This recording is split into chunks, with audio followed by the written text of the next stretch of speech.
Help yourself. Recording is in progress. Help yourselves to bagel and coffee and whatnot, and then please come on and take your seats. We're going to get started here. Before we do, I want to say thank you to Stu and Debbie Lempert for sponsoring our bagel breakfast today, and thank you to our Israel committee for organizing today's event. And if you want to find out more about the Israel Committee, you can talk to Jordana and get involved. So this is a very special opportunity for us to hear from Rabbi Tara and from Adina and from Tuvia, who we'll get to meet about what's going on in Israel and life in the idea. The way we're set up today will enable us to interact with them. However, because the room is large, the sound, you'll hear them fine. But if you want to ask questions, and when we come to a time for asking questions, it will probably be necessary for me to repeat what you say so that they can hear clearly. So when we get to that time, you'll ask your question. I'll repeat it and so that our friends on Zoom can hear, and then they can respond. So I'll turn it over now to Rabbi Tara. Thank you so much, Rabbi Stoller. I can't see everyone who's there, but I can see many of you, and it's a joy to be together and so meaningful. I just wanted to open with this idea that we've begun the month of Adar, and this is a month that summons us to a sense of joy, which may seem strange because the story of Purim is actually one of incredible challenge and hate. We confront Amalek, the enemy that wants our destruction. And in the face of that, we bring joy, a sense of purpose, courage, empowerment, all of those themes in our Megillah.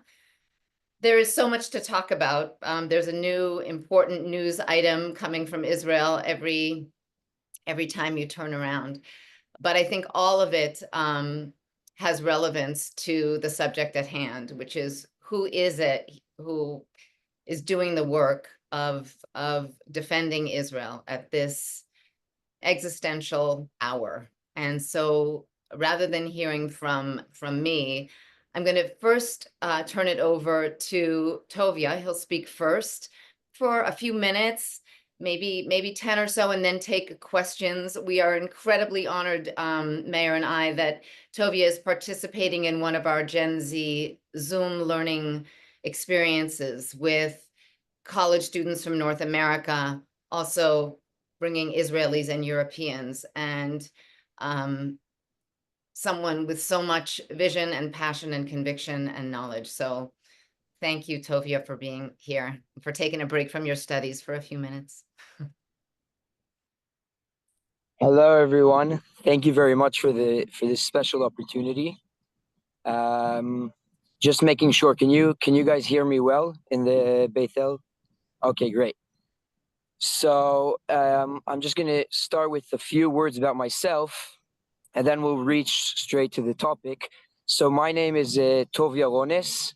I am 23 years old. I live in Bet Shemesh, a city near Jerusalem.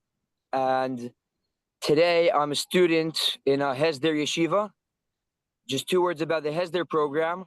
We learn in Yeshiva for 2 years. Then we join the army for 2 years. And then we go back to the Yeshiva for another year. So now I'm in my 5th year in this program, back in Yeshiva after 2 years in the army. And I was invited, and I'm very happy for this opportunity. And I wanted to share a few words about my experience as a combat medic in the Givati Brigade in this last war, in this past few months. Now, I want to start from Simchat Torah, from the Shabbos of the 7th of October. I was in Jerusalem with a friend that was injured in the army, but something that nothing special. Just throughout the training, he was injured.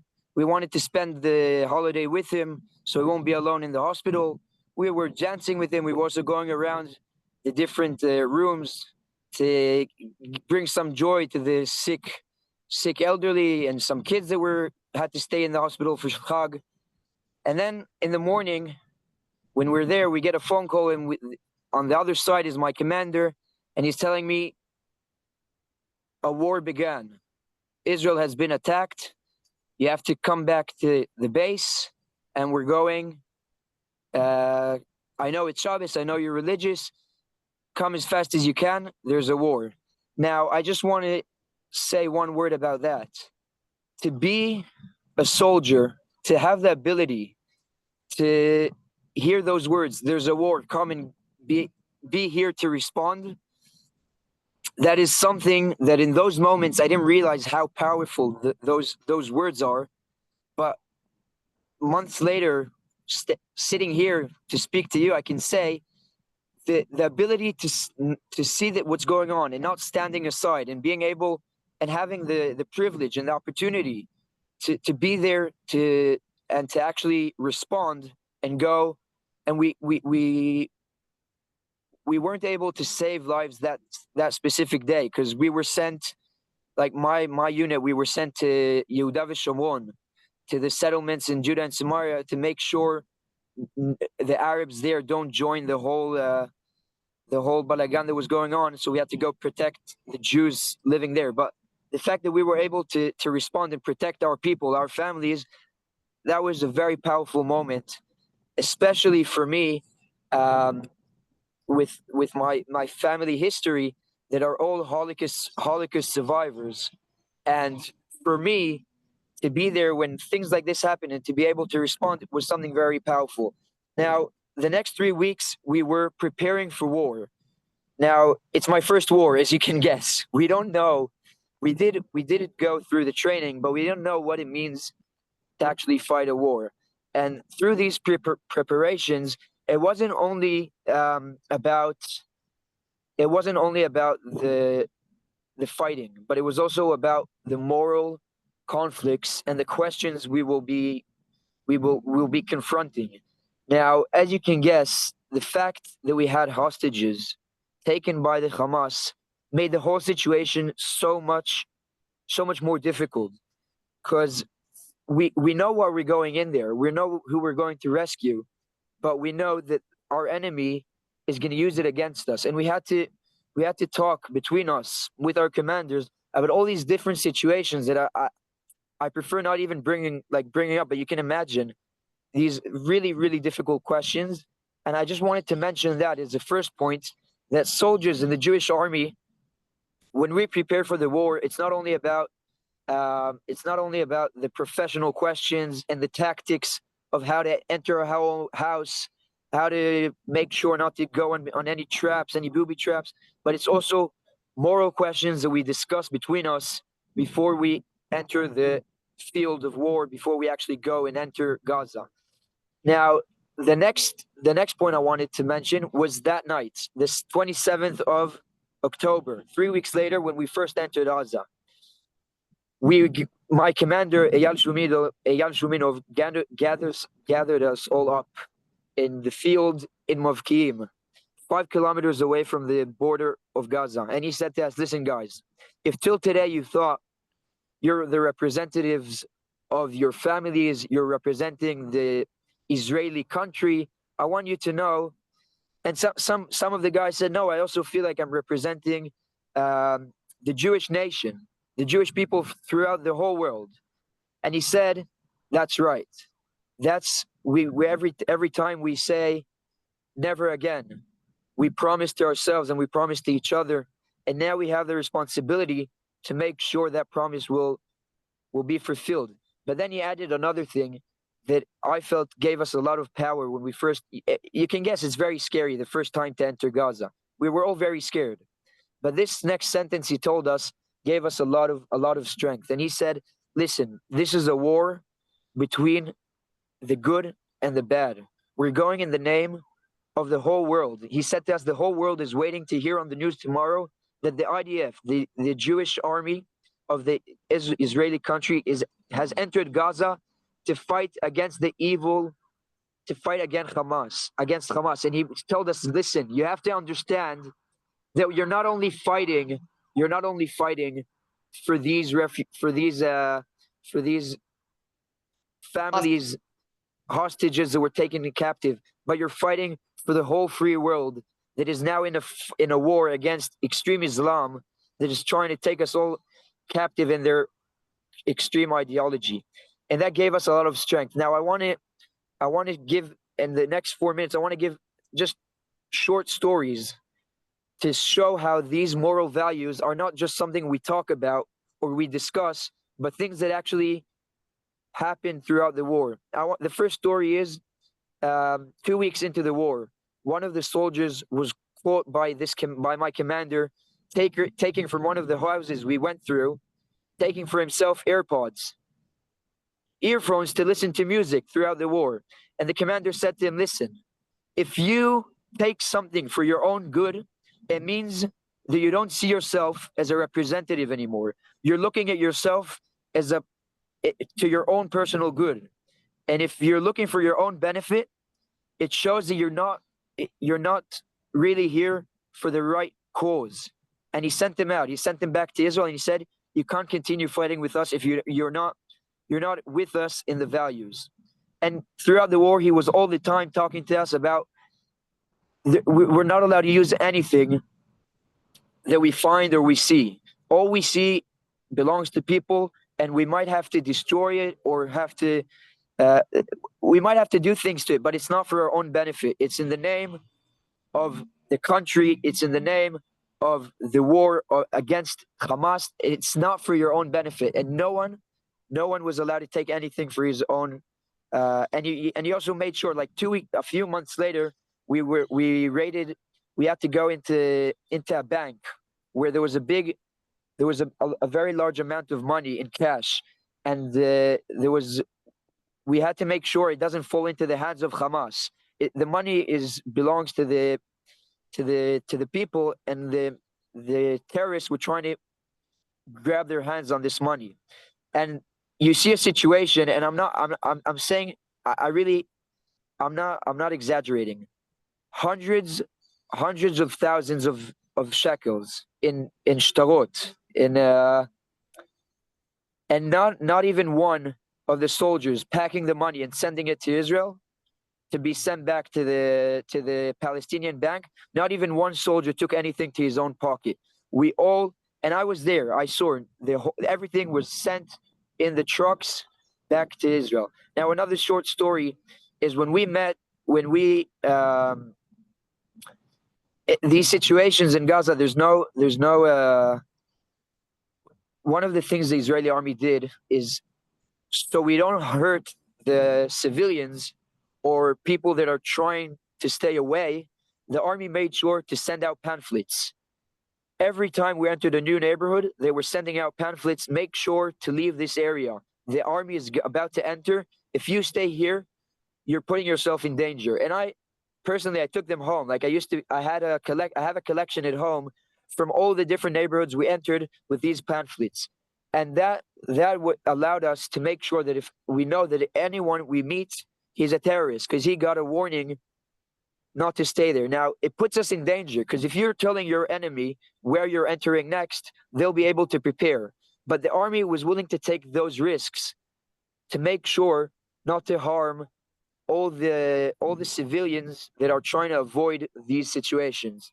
Now, it's one stage, the army understood that if we want to reach the hostages, we have to meet the people, so we can actually find some indication to hear where they're being taken.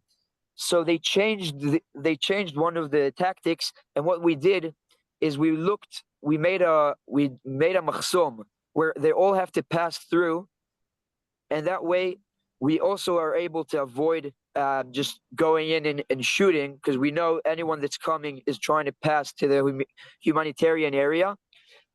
but we also had a chance to ask them questions and try bringing some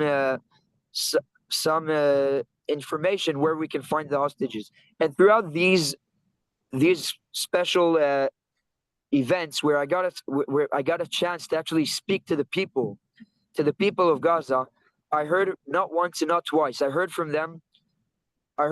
First of all, two things. First, I heard how appreciative they are towards us, because they were expecting us to react the same way their terrorists were acting towards us.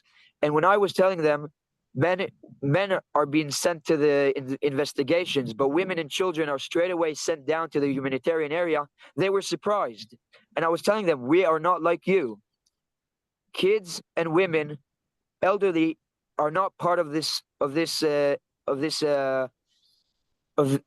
We won't be taking them to investigations, and they're straight away will be able to go to the humanitarian area.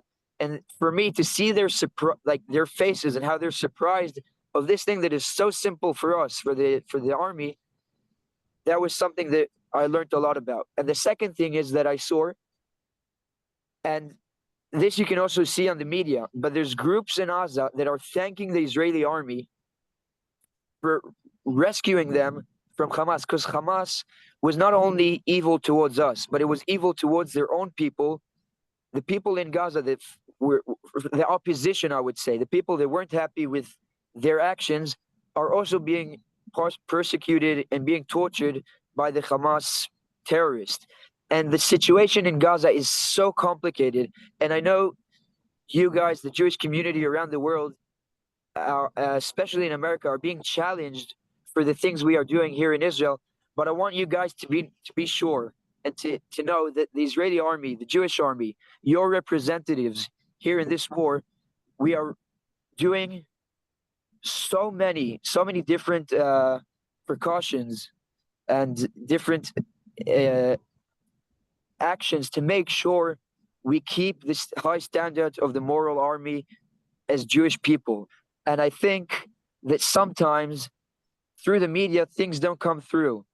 And I'll be happy to take questions and to keep telling a bit more about this, so you guys can relate and can feel proud of your representatives as to the questions you are being challenged for back there in America. So if there's any questions, you can send them on the chat. You can speak. I'll be happy to take questions. Thanks so much, Tovia. If anyone would like to ask a question, please raise your hand. And you can ask it, and if for whatever reason they can't hear, I'll repeat it. Yes, they're done. Because I want to know, he mentioned that they give or they get leaflets to areas that they're going to go in. And I want to know how many hours before they go in they give the leaflets. The question is, how many hours before you go in did you distribute the leaflets? How many hours before we went in did we do what? Distribute the leaflets. Give the warning papers, the leaflets. Oh, so the truth is, I don't know to say, because my mission was to enter after these pamphlets were sent out.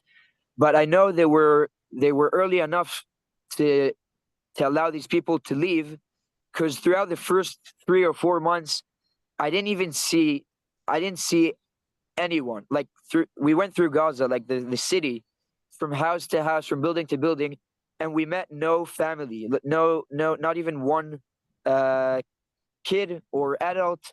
We only saw terrorists coming out of tunnels and running back in.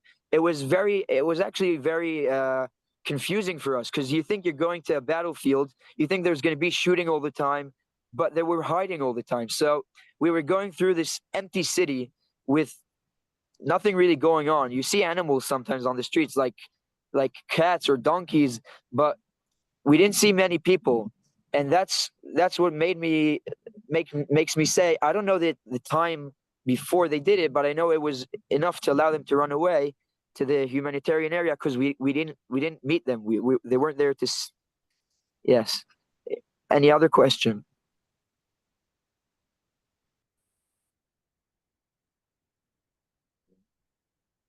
Oh, yeah, Debbie.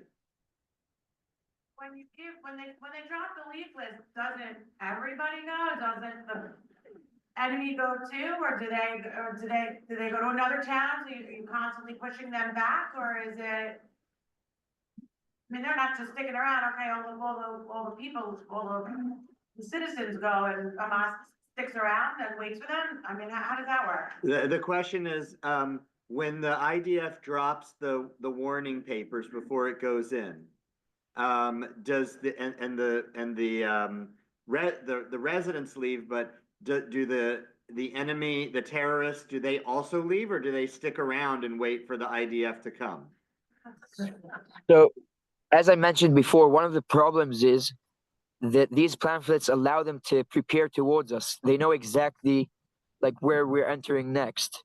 So usually the terrorists use it against us, meaning they try putting down traps or different ways where they can still they can rescue themselves and still try harming us. Sometimes it meant that they're running away, and that was also very disappointing because we are looking to find the terrorists and to get our hands on them. But if they're also running away, then it's very disappointing. And sometimes they use it against us. It really depends. Each one of the neighborhoods in Gaza, they have different commanders. The Hamas, it's divided through neighborhoods. And each neighborhood, the different commanders had a different tactic. The way they were fighting in different neighborhood was a bit different. But some of the places they used it to run away, and some of the places they used it against us to try and actually get us through these, knowing where we're coming. And so, Thank you. Maybe one more question, Jordana? I have two questions, so. Okay, part A and part B. The first question is, Toby, if you have any insight into sharing about the humanitarian aid that reaches the people, there's a lot of misinformation here, and I think it gets used against Israel in terms of how much aid actually reaches the people, and is it used for good? And then second, I heard you share that you're studying at yeshiva, and I think you might be shomer Shabbat, so I'm curious about how does that work when you're in the army, and is that a challenge, personally or throughout the IDF? Okay, so Tovia, we had two questions. I was able to hear this. I was able to hear. So, the first question about the humanitarian aid, I'll say that throughout the houses we went through, we saw a lot of food in the houses, meaning I noticed, say, that the food reached the citizens, like the people. They had big bags of flour and different cans. It didn't seem to my eyes like they were lacking of food. But I do know that I know to say two things from the media here, but not from first evidence. I know that the bigger problems the people in Gaza had was with water and with electricity. Food wasn't a problem; they were getting enough food, but the water wasn't running, so some of the water was polluted. That was a problem that they were facing. And another thing I know to say is later on in the war, if we're talking, the war is already more than a year and a half. We're talking more than half a year into the war, Hamas started taking over the humanitarian aid and selling it. And that's what helped them reestablish their organization, because they're using what we're giving them for free. Like, it's not only Israel, but Jordan and also America is paying for some of it. We're giving them this flour, cans, food, clothes. We're giving it for free, and they're using it to sell, and then they're making all the money to reestablish their organization. So that's a big problem to how we can keep making sure the people that are innocent or are looking to just live their life, how they can receive this help without it going through Hamas, that they use it for their own for reestablishing the terrorist organization. Now, about being a religious Jew in the army, I'll just say this. First of all, the army is very Jewish orientated, meaning it allows us. First of all, we have commanders, but we also have rabbis. Each unit has a rabbi. The rabbi is in charge of the religious, religious requirements that we have, but not only us. Like also, we had Druze with us. That they also have their own holidays that they need to make sure to be let out for. And throughout training, if there was any need, you were able to turn to the rabbi, and he has ranks, meaning they listen to him not only because they care for us, but because he has the authority. The army gives authority to the rabbis to say what our needs are as religious Jews. Now, another example in Chodesh Elul, when we go through the Chodesh HaRachamim VaSlichot towards Rosh Hashanah and Yom Kippur, all the soldiers in the Israeli army are sent to Siyurei Slichot. They go to Jerusalem, to the Kotel, or maybe to Tzfat, to the old city. The Israeli army is very Jewish orientated. The commanders, if you look through what's called Ruach Tzahal, the moral ethics of the army, there's a lot of mention, like it's all based on the Torah, on the Bible. And when we first enter the army, you go through Ashba'ah, where you swear your alliance to the army. And us, the Jews, we do it when we swear on the Tanakh, on the Bible. The Christians, they also do it and also if there's even we had Muslim soldiers, so they do it with the Quran, meaning the rabbi, he has the authority to make sure that the religious soldiers, not only Jews, but all religious soldiers, receive our needs. Now, throughout the war, I just want to say something. You can hear probably more about this from the rabbis here, but throughout the war, the halacha says that it's all allowed, meaning because we're fighting for our lives, and pikuach nefesh doche. So we did try, like the war was a long time. We were in Gaza for 8 months, so we were trying to keep the atmosphere of the Jewish life, meaning to sing the songs of Shabbat, although we weren't keeping Shabbos because we were fighting, or through Pesach to make sure, each one at home eats certain things, and in a different home you eat other things, but we were trying to still keep our own tradition, each one of us. And we're now going towards Purim, and I'll just share that last year at Purim, Chodesh Adar, we were in the city of Gaza, in the neighborhood called Rimal, where the hospital of Shifa is placed. Now, you probably heard of the Shifa hospital before. It's a hospital that is a very big institution, but most of the different buildings were used by Hamas. The first days of the war, all the hostages, they were all brought to the Shifa hospital, and from there they separated them. Like one was sent to this neighborhood, one was sent there. It is a hospital, but it's used as a base because Hamas knows that we won't cut down the electricity from the hospital, and it's a whole conversation to tell you, like, what was the solution? How can we enter the hospital without hurting the people that were there for health reasons, and how do we catch the people that are there just to hide from us? It was a very big. It's a whole different conversation. But I'll just say that the rabbi made sure to bring us in the Megillat Esther, and in the morning before we continued to our next missions, we sat in one of the houses and we were learning the Megillah, and I felt how we read about the stories back in their days, and we're living them now in our days. Bayamim hahem bazman hazeh. We're living it here now today. The descendants of Mordechai ve'Esther, of the Jewish people, we are there now again fighting the descendants of Aman, of Amalek, that is looking to lashmid, lahog u'le'abed, to kill all the Jews, and we are there to fight this war again.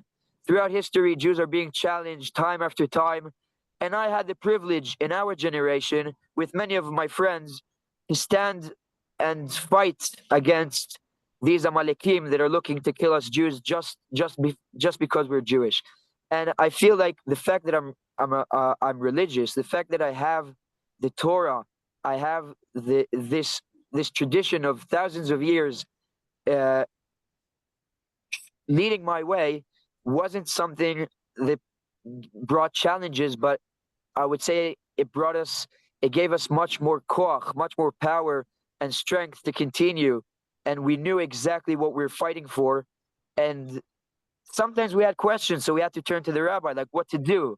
But it was never something, it was more for questions to find the right way, but it gave us koach, it gave us the reason and the why we are there.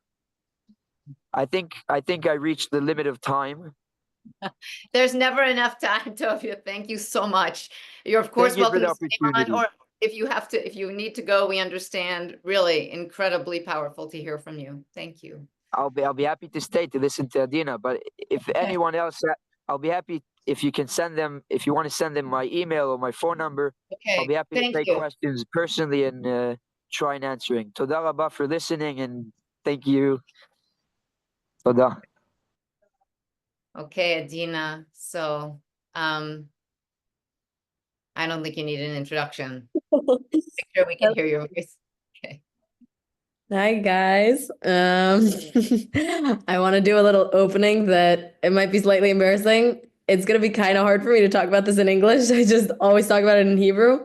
So I mean, I practice and I know the words, but there's like a lot of slang and all these things. So just a heads up, cousin. So basically, my job is very, very different from Tobias. I think it's something that probably nobody knows, and I didn't even either before I enlisted. But I do my service in, it's called the System of the Wounded. And this is the sroch. It's like a shoelace that represents. It's blue and yellow, and Marach HaNifgaim is what it's called. And so I basically found out over the course of my gap year, I have a close family friend who she got injured in Gaza many years ago. And basically she had someone in my job come and visit her because that's the main job. There's all sorts of kinds that I won't explain, but someone came and visited her and weekly and checked up on her. And she said, Idina, I think you could be really great at this job. So I checked it out and that's what I got. And in August, a bit like a half year ago, I enlisted to it. It was like a 2-month training, very like 2 weeks of more army and, very, I don't know, basic things that everyone does, a little bit of guns and nothing serious. And then a month and a half about learning more about this whole system and how it works. And then I got my placement, which was not what I was expecting at all. And it's very different from what this friend of mine told me about. And basically what I do, my office is what is called is the connectors to the Ministry of Defense. So basically, when a soldier is injured, and that doesn't have to be in war, it could be someone who fell when they were playing soccer in the base and broke their leg, or all sorts of things. And I'll give a few examples of people that I'm working with in a bit. And basically it's my job that after they leave the army and this injury is still affecting them on a daily basis and it's because of their service, they still need help. So it's my job to help build their case and deal with the whole bureaucratic side of it, and to help them get the certain treatments that they need and help that they need. It's a mix of PTSD and then physical. Those are most of my, yeah. So let's say right now I'm working with about 15 people. In total, I've worked with 30. I'm working with a fair amount from the first and second Lebanon wars, and also from the Kippurim War. So this is like many decades ago, and a lot of time people are surprised that like only now they're wanting help. So it's actually a ton of people though, and I think this war specifically just brings up a lot of trauma. And then it's also a bunch of other things. Let's say I'm working with someone who he had appendicitis when he was in his service, but he was a combat soldier and they were not listening to him and they still made him get up early and do all the workouts and he was physically not able, but they didn't listen to him. And so Mamash at the end of his service, he finally got the surgery done because he just couldn't stand up and had breached a breaking point. And it's still affecting him though, because they didn't get it in time. So he called me and 2 weeks ago I submitted his case and he told me that he's getting help now. Another example is also someone who has hearing impairments because this is a very, very common case from the guns. Just, he always is hearing, what's it called? Just like tweets and like, Tinnitus maybe, ringing. yeah. So a lot of those. And yeah, like I said, people who just broke their leg. So yeah, I take great. I mean, it's not really the army service that I imagined. I have 5 hours of driving to the base and back every day, and I was more imagining something. I was imagining something different, but I really feel like I'm helping people, and it's kind of an honor to like when you. I think everyone can relate to this. That when you are waiting on the phone and they're telling you to go to that person and that person and that person, then you finally reach the person on the phone who helps you and gets you what you need. And that's what I do every day. And like, it's really, I really love that. And even like a few days ago, like I said, in addition to this other guy with appendicitis, he called me and he just was so grateful. And he was telling me I'm like the first person who really listened to him and helped him. And in the coming weeks, he's gonna go to a psychologist that they organized. Um, and I do think that something that is kind of cool and important to add is that this system, the system of the wounded, is it's one of a kind. There's no other army. There's no other army that has this system, and I think that it just I don't know. I really feel that and see that in so many different ways in Israel, and I think it shows a lot. Also, what Tovia was saying about the morals of the army and how it really is important to see everyone and to help as much as you can. And I think that that's all. Thank you so much, Adina. Does anyone have a question for Adina?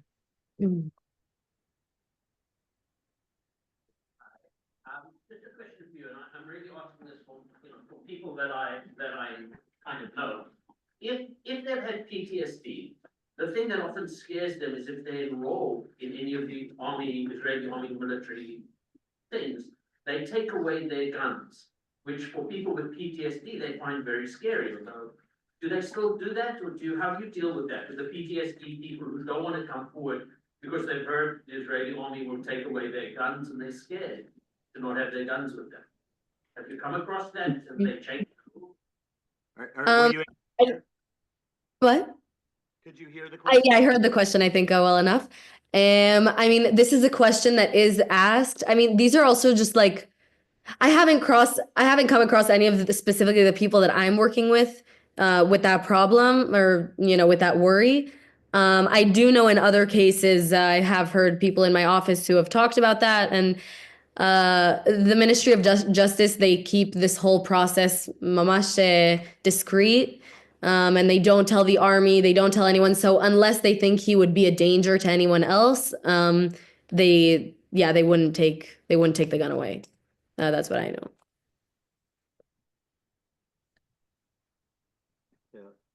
Meredith. I'm sorry, Adina. First, I want to thank you for serving in the army. It's an honor, and thank you for doing that. I have a question. I didn't hear the name of the organization you work for. Is this an army organization? Is this part of the IDF? Yeah. So it's called the System of the Wounded. And yeah, it's completely, I'm a soldier and I represent the army when coming to these people. And it's also just interesting because these people, I'm basically suing the army and Ministry of Justice, but I'm also representing the army. So I mean, all the people I meet are incredibly angry at the army. So that's also another thing that like you have to, yeah, but I think I answered. Sharon. Hi, Adina. So good to see you and hear you. My question has to do with serving the Army right after high school versus going to college in the, like, so in this country, as you know, people right after high school go to college, but you're having this experience, a gap year, and then working in the Army. Do you feel, or how do you feel that this experience might, I know this is a projection into the future, you may not know, how might this affect your course of study once you leave the Army? Like, is this informing what you think you might want to do at this point? Do you have any sense of that yet? Yeah, completely. I mean, 100%. I can't imagine myself right now being a sophomore and 2 years ago having to have decided, not completely, but kind of what I want to do in the future. And I feel so much more clear, and I still don't feel clear. But yeah, no, I completely feel that the gap year and doing this first, and I don't know how long I'll do this for. I do want to become an officer and add more to my time, hopefully. So I still think I have some more time until I do go to university. But yeah, I definitely wouldn't want it any other way. I personally would not have been ready. So yeah. Yes, Brenda.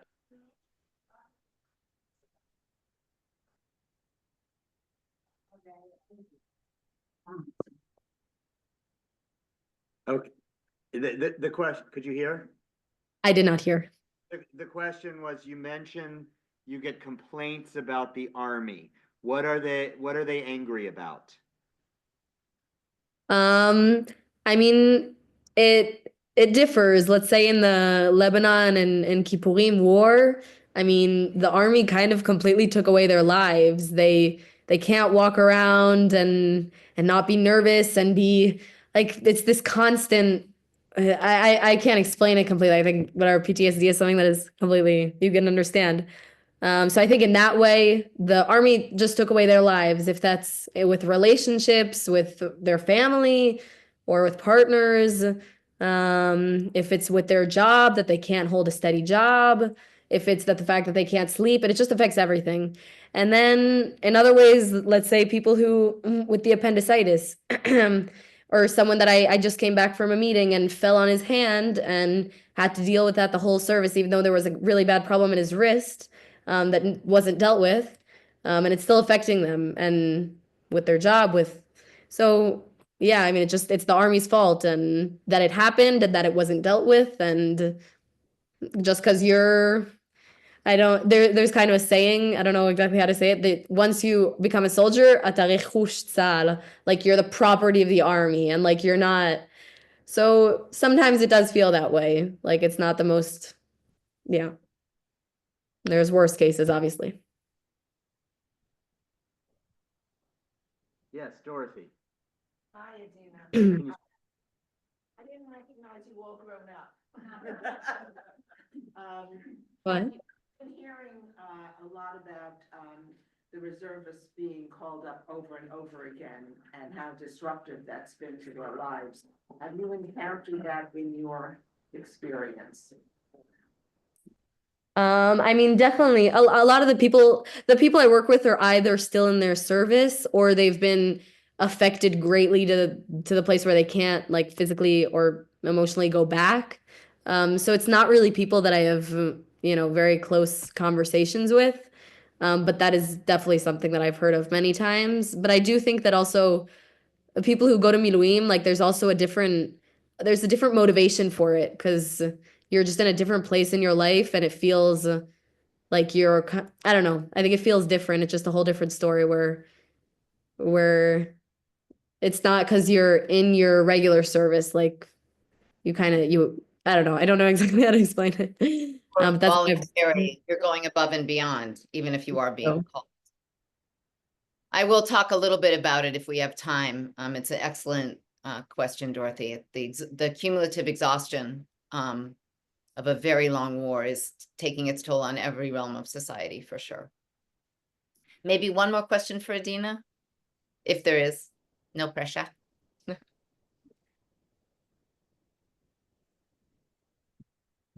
Yes. Question, as it is just a statement, having, I think I can speak for a lot of people in the room, having known you since you were so little, that you really bring a lot of pride to all of us to see what you're doing and how you're serving and how, just how mature and beautiful you've grown, and I wanted you to know that, that's all. Thank you. Hi, Lila. Alrighty. Thank you, Adina, so much. No, Yeah, it's been a long journey. So those are two, very specific and very different experiences. As some of you know, for Gavi, because of his allergies, he did national service and worked at a kindergarten and a large government office, but still with this overall ethos of giving of yourself to the larger society. And he did that for 2 years. Actually, at this moment, he's at Auschwitz. He is helping to with a 2-month teen trip, and there's a month in Poland.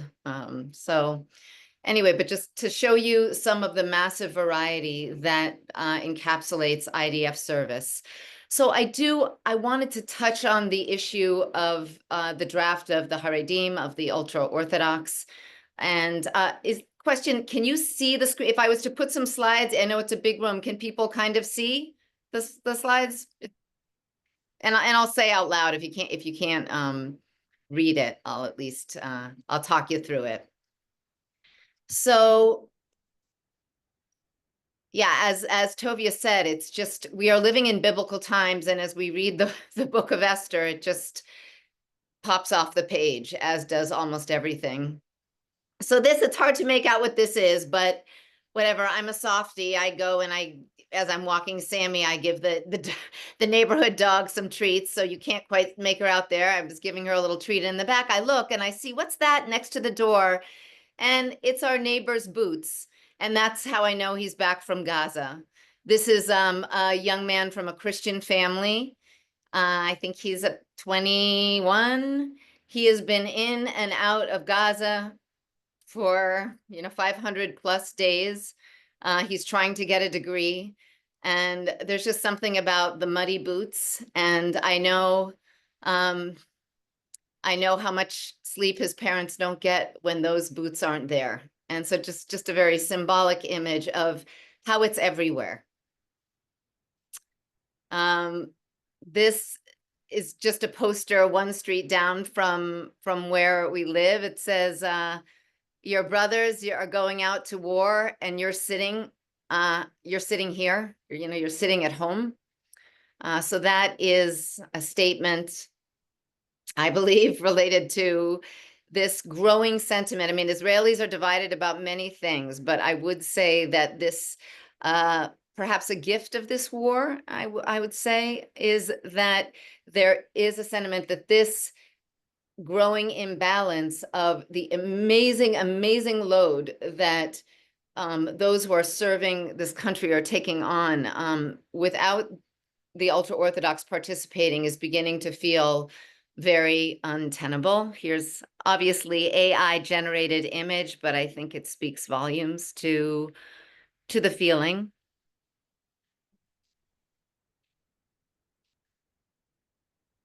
And these are just round numbers, but just to give you a sense of the proportions, about 350,000 Israelis have been called up since October 7th. And so those are those reservists, with 150,000 regular soldiers. So that's coming up on 500,000 people in a tiny country. And you feel it in, I mean, the economic consequences. If you're trying to hold up a business, the people at home, the grandparents, the mothers, the people trying to keep a family going. Sometimes when I'm driving, I don't remember what day it is, but one day during the week, just soldiers who are in Miluim, in reserve duty, call in to get advice from this talk show host that can help them to navigate all the multitude of issues that occur when you can't be at home to keep your life going for so many days. And it's such a small country. So literally on the radio show, the person's like, call Sheila at this office and she's going to do this, but just the unfathomable heroism and burden that affects everything. I think we're coming up on about 900 soldiers that have been killed. And then the times that people are called up and how long they have to stay, growing and growing and growing. And then even kids who are in this amazing gap year, this Mechina program that Adina did, and so many other thousands of young people do to prepare them for the Army. It's a gap year program that sends you to volunteer all over the country, that you can pick different kinds. Some are more study focused, some are more physical challenge focused. It's a lot about encountering people who are not like you and studying with them. What an amazing model to do post high school. So I just remember going up to Kibbutz Hanaton. It was this time of year, and these 4 young men that look like they should be in an indie band, you know, sweethearts, get up and say, we are so honored to be part of this program, and yeah, we're being called up to combat, and we just wanted to express our gratitude to the program, and you know, we're going to the border. I don't know which one. And it so struck home for me. These are 19-year-olds. And so again, just showing the cumulative weight and honor of all of this, and the sense of mission and purpose. So the ultra-Orthodox, you know, is different from all kinds of other observant Jews, but the Haredim are their own sect. And Tovia, please, if you want to correct or add anything, you can jump in, just unmute. But I just heard today that we've reached 10 million Israelis. So that's a big number, relatively speaking, in a tiny country. And about 1.3 million of them are Haredim. This group is much more impoverished than the average Israelis. Some say two times as impoverished. In a decade, they will probably be the most populous minority, you know, of a distinct group within Israeli society. Interesting, about 80% of Haredi women work outside the home. That's close to the number of other kinds of Israeli women, non-Haredi women. So these are working women having a lot of babies and working. About 50% of the men work, and they are exempt from military service. There are some who do choose to serve, but a very small number. This is from the early foundations of the state, it was a way to garner favor from that voting bloc, I think, to allow them not to serve. And it depends who's doing the measuring, but there could be about 80 to 85,000 Haredi men who are able to serve and who are not serving. And as this war drags on, the feelings about that are becoming stronger. So what did October 7th do? Did it change anything in terms of this issue? I think in the beginning, I felt there were these images of Haredi volunteers going out to volunteer to help provide some, whatever they were doing in this picture, food, support of any kind to soldiers in those beginning days of the war. And it felt like, oh my gosh, maybe something is really going to shift here. And of course, there are the unbelievable righteous souls who do the work of Zaka, who after a terrorist incident collect the body parts. They were the ones that went into the kibbutzim, that went into the Nova, that reconstituted these bodies, that saw things that none of us should ever see, and did that holy, holy work. Many of them are ultra-Orthodox and serve an incredibly important role there. But I tried to do a little research here and there before this morning, and in 2024, we have 1,000 Haredim enlisting. Like, it's a very, very small number. especially in a crisis such as this. According to the IDF, we are really at this point of need for an 11,000 soldiers, 7,000 of whom should be combat soldiers. So where are we going to get them? Should we look to the ultra-Orthodox to do this work? I mean, you might think to yourself, what might be good about that? What might be challenging about that?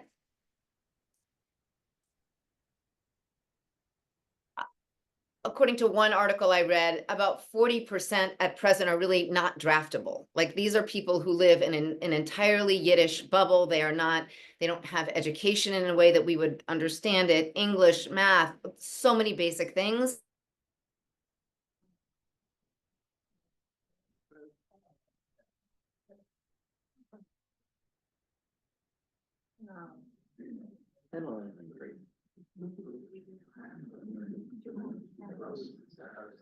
Give it a second and it'll unfreeze.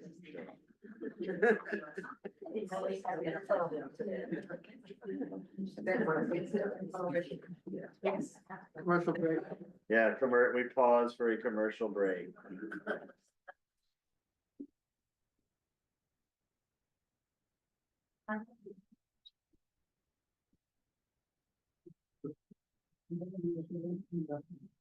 She froze? Yeah. She's got it.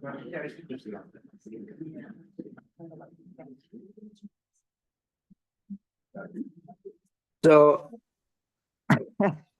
I just, ברשותך הרב, I'll just add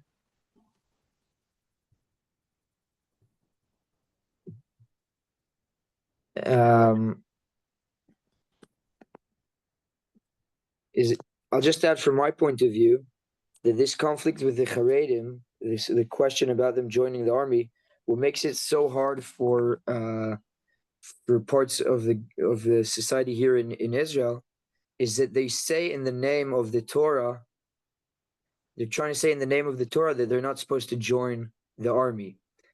And then it's as if they're using our common faith to justify things that we disagree about. And that's what leads to the conflict to be even more rigshi. It's about it's close to us. It's not only about they're not partners in this conflict against the Palestinians, but it's in the name of the Torah they're not coming to join and to help us, and that's what makes it even more complicated in our eyes. So, Tara lost her power, so she was going to check the fuse box. Yeah. If anyone wants to ask, let's see, Tovia is there. I guess you're the only one still there.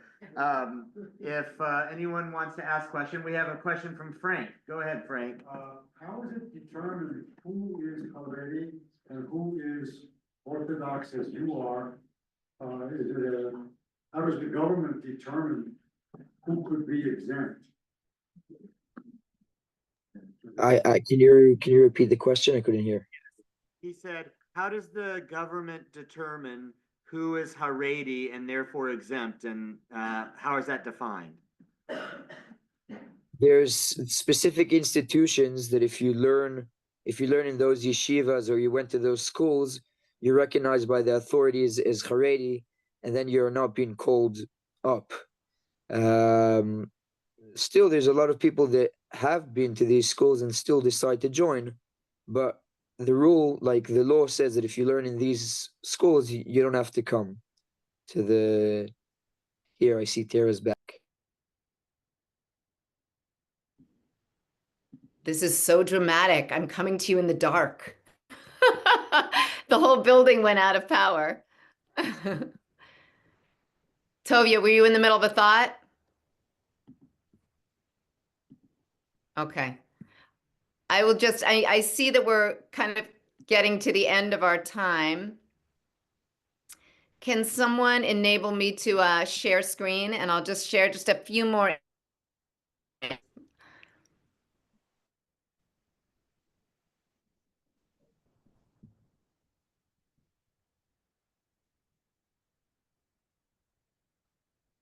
On second. Okay, thank you. Oh, yay, okay.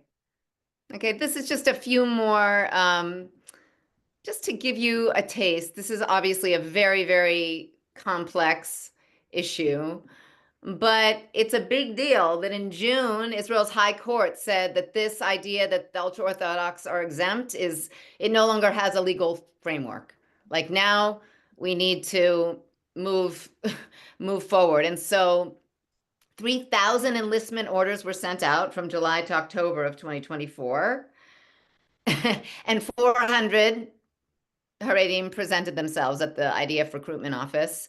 Many, many others were there protesting. I think Adina saw some of that on her commute one day.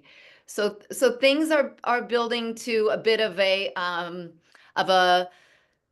boiling point. The defense minister, Israel Katz, the new defense minister, his proposal is that maybe we can gradually increase the number of these Haredim drafted until it gets to about 50% of, the annual eligible ultra-Orthodox draft by 2032. So it's kind of a conservative notion, but let's move ahead slow and steady. Let's try to break this paradigm.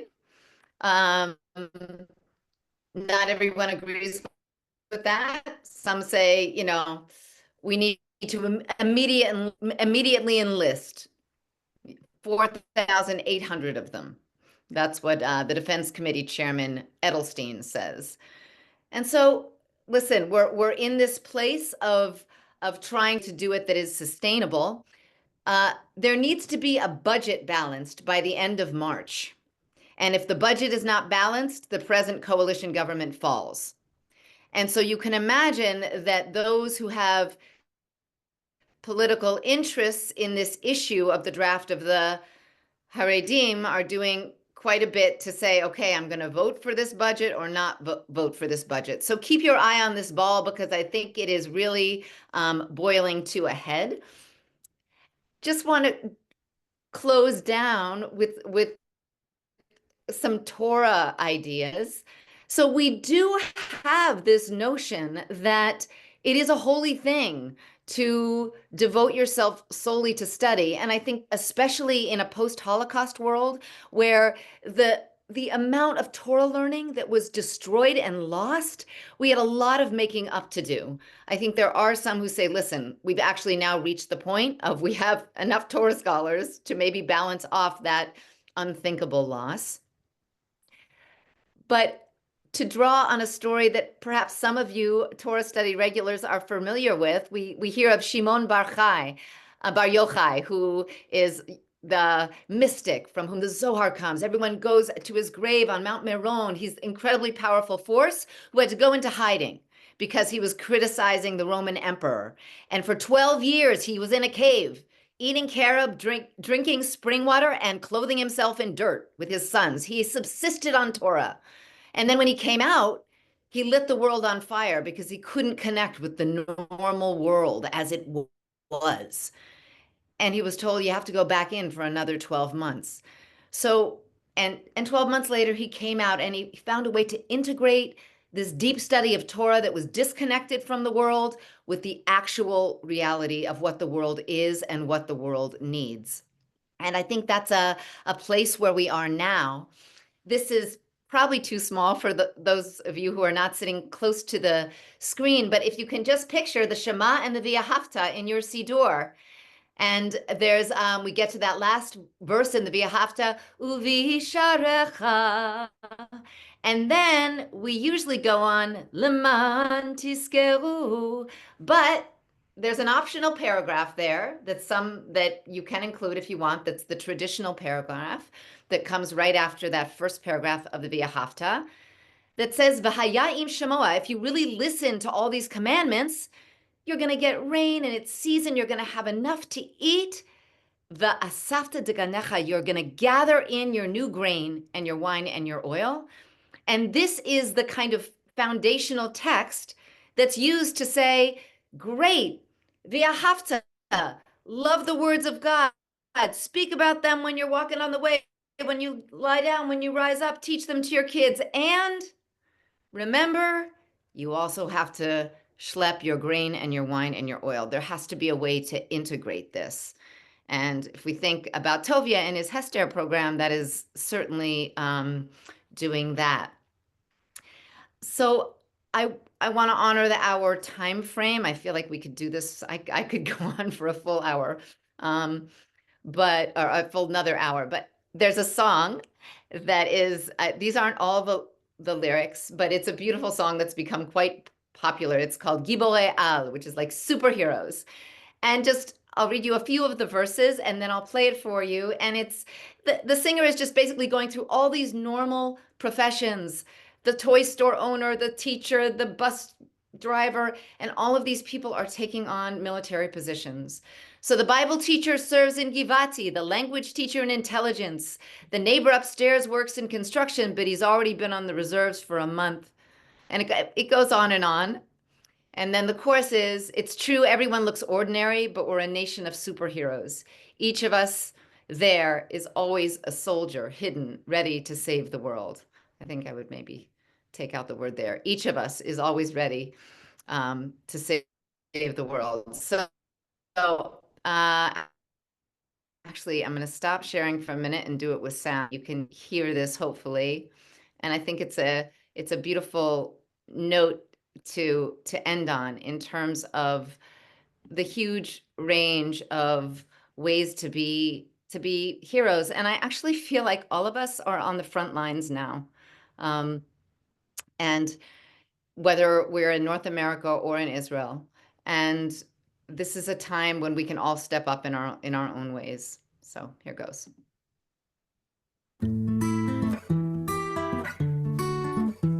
אז המורה לתנ"ך בגבעתי, המורה ללשון מודיעין, השכן מלמעלה קבלן עבודות, אבל חודש כבר במילואים. עורכת הדין היא קמבצית, עושה משמרות באוגדה. אחיה איש הייטק בכיר, עכשיו הוא צלף על גגות ברצועה. מנהלת הסניף הקשוחה של הבנק היא סמג"ד ביהודה ושומרון. דורון הוא בעל חנות צעצועים, עכשיו הוא מ"פ בשריון. והמדי שלנו כפרה, שלרוב מזמר בקיסריה. הוא לוחם הנדסה, מתאושש בגבורה, אחרי שנפצע בלב עזה. נכון כולם נראים רגילים, אבל אנחנו עם של גיבורי על. לכל אחד תמיד מסתתר חייל, מוכן להציל את העולם.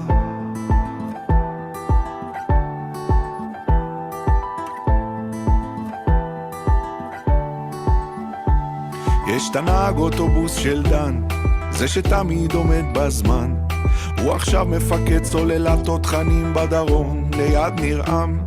יש סטודנט בטכניון, באמצע תואר ראשון.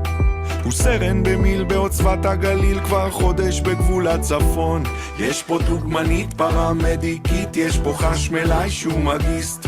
יש את יוני נגן סקסופון מחונן שהוא קודם כל מטקליסט. יש לכולם ארון נסתר, או ארגז גדול מאובזר. יש פה סט של מדים וגלימת מילואים, מוכנות תמיד לאתגר. נכון כולם נראים רגילים, אבל אנחנו עם של גיבורי על. בכל אחד תמיד מסתתר חייל, מוכן להציל את העולם.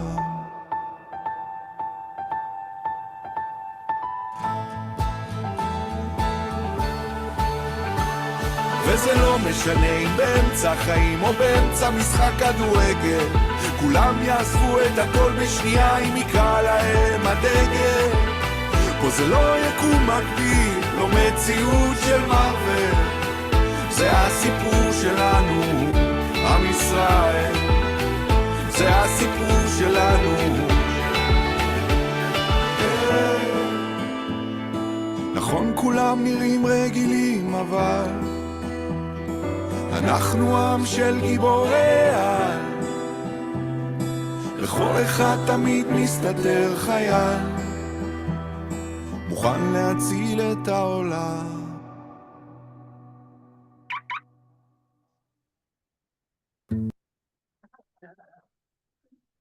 Hello. Beautiful. Thank you so much, Rabbi Tara. I don't know if that came through. I'm sort of, the power came back though. It did. It did. It came through beautifully. Thank you, Tovia. Thank you, Adina.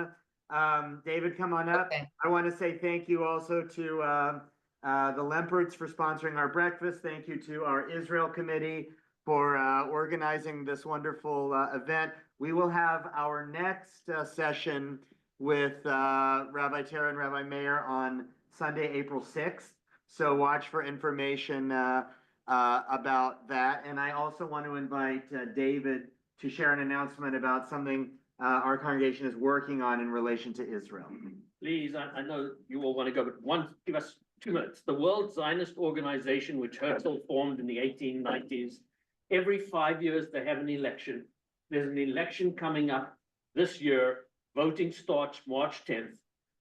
The World Zionist Organization has this World Zionist Council that meets every 5 years. They distribute about $5 billion. Where does this money come from? When you give to Keren Kayemet L'Yisrael and that sort of thing, this goes into that pool of money. And every 5 years, as I say, they have a vote in the World Zionist Council. There are about 500 seats. 200 seats go to the Israelis, depending upon the distribution in the Knesset. 150 go to the diaspora ex-America, and 150 go to America Curie. So please, there's going to be a vote starting March 10th. Our organization is called ARTZA, American Reform Zionist Association. Please vote for it. We want the money to go to those causes I hope that we feel important. There were only 30,000 votes from the Reform Organization last time. So please, it's important that not only we vote, but I'm going to get my siblings to vote. I'm going to get my mom to vote. You know, it's going to cost. What's going to happen is it's going to come. The temple will be sending out a mailing around March 20th, 22nd, because you can vote by mail or you can vote online, which we'll probably start sending out after March 10th, some emails on how to do that. In order to vote, you have to self-identify as Jewish, be over 18, live in America, and be Zionist. If you can, it's going to cost you $5, down from $7 last time. But I think it's really important that not only all of us in the room, but we get those that we are close to and we know are going to vote for reform, because obviously it's, you know, it's a competitive type thing. So please, it's important, and you will be hearing more about it and getting your stuff from mid-March onward, March and April till the beginning of May to vote. So please, it's important. Thank you, David, for leading that effort. Again, thank you, Rabbi Tara, and please stay safe, and we're all praying for you. Okay, Thank you. so Thanks, much. everybody. Take care. Bye.